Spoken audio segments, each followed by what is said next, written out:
मार्ग पर चलता है मेरे प्रिय भक्तों, और जब सत्य के मार्ग पर चलता है तो वही मेरे चरणों का अनुसरण प्राप्त करता है। मेरे प्रिय भक्तों, मेरे चरणों का अनुसरण प्राप्त करता है। जब मेरे चरणों का अनुसरण प्राप्त कर लेता है तो शेष उसे कुछ भी नहीं रह जाता, और वही अंततोगत्वा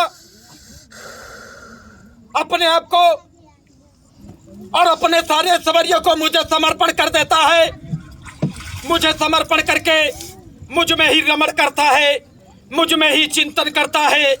वही अंततोगत्वा मोक्ष को प्राप्त करके मेरे गोधाम में प्रवेश कर जाता है। मेरे प्रिय भक्तों, वही अंततोगत्वा मेरे गोधाम में प्रवेश कर जाता है, और जब मेरे गोधाम में प्रवेश कर जाता है मेरे प्रिय भक्तों, तो वो अपने स्वरूप को प्राप्त कर लेता है। वो अपने स्वरूप को प्राप्त कर लेता है। तो हे मेरे प्रिय भक्तों, तुम अपने स्वरूप को परखो कि मेरा स्वरूप क्या है। मेरे प्रिय भक्तों, मेरा स्वरूप क्या है? तुम अपने स्वरूप को क्यों नहीं परख रहे हो मेरे प्रिय भक्तों? क्यों? अपने स्वरूप को परखो कि मेरा स्वरूप क्या है। जिस शरीर पर तुम नाच कर रहे हो, जिस शरीर पर तुम अहंकार कर रहे हो, वही शरीर तेरे सामने नष्ट हो जाएगी मेरे प्रिय भक्तों, छत बिछत हो जाएगी मेरे प्रिय भक्तों, लेकिन तुम कुछ नहीं कर पाओगे, क्योंकि यह शरीर यहीं से जन्म लेती है और यही नष्ट हो जाती है मेरे प्रिय भक्तों।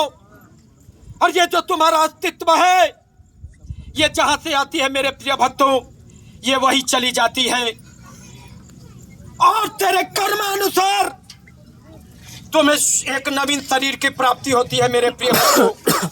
तुम्हारे कर्मानुसार एक नवीन शरीर की प्राप्ति होती है आध्यात्मिक लोक में।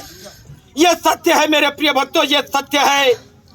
यह कोई पाखंड नहीं है, यह कोई पाखंड नहीं है, यह सत्य है मेरे प्रिय भक्तों, यह सत्य है।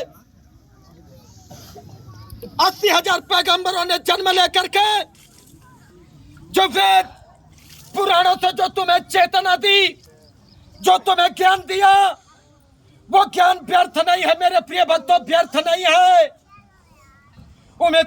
तुम्हें ग्रहण करना है, उसे तुम्हें ग्रहण करना है, सत्य को तुम्हें परखना है। हे मेरे प्रिय भक्तों, इस संसार रूपी नश्वर युग में अनेक प्रकार के व्यक्ति मिलेंगे मेरे प्रिय भक्तों, अनेक प्रकार के मिलेंगे, तरह तरह की बातें बोलेंगे, तरह तरह की तुम्हें यातनाएं देंगे। सो है मेरे प्रिय भक्तों, तुम्हें भटकना नहीं, तुम्हें अपने अस्तित्व को परखना है, अपने अस्तित्व को, क्योंकि यही तुम्हारा अस्तित्व सत्य है, यही सनातन है, यही धर्म है।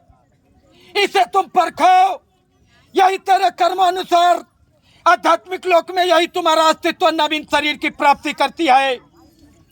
यह सत्य है, यह सनातन है, यही धर्म है रे मेरे प्रिय भक्तों, यही धर्म है। पल भर के लिए जो मन में तुम्हें ईर्ष्या की भावना आती है, पल भर में तुम्हारे मन में जो अहंकार की भावना आती है, तो ये अहंकार क्या है, ये ईर्ष्या क्या है? ये पाप है मेरे प्रिय भक्तों, ये पाप है, ये पाप की जड़ है। इसे काट कर फेंक दो, सत्य को परखो, अपने अस्तित्व को परखो, अपने सनातन को परखो, अपने धर्म को परखो मेरे प्रिय भक्तों, धर्म को परखो। यही सत्य है मेरे प्रिय भक्तों, यही सत्य है, और यही सब मैं तुम्हें प्राप्त होऊंगा। यदि तुम्हें प्राप्त करना है तो तुम भी मुझे प्राप्त कर सकते हो, मैं तेरे पास हूं। असमर्थ हो तो मुझे प्राप्त कर ले।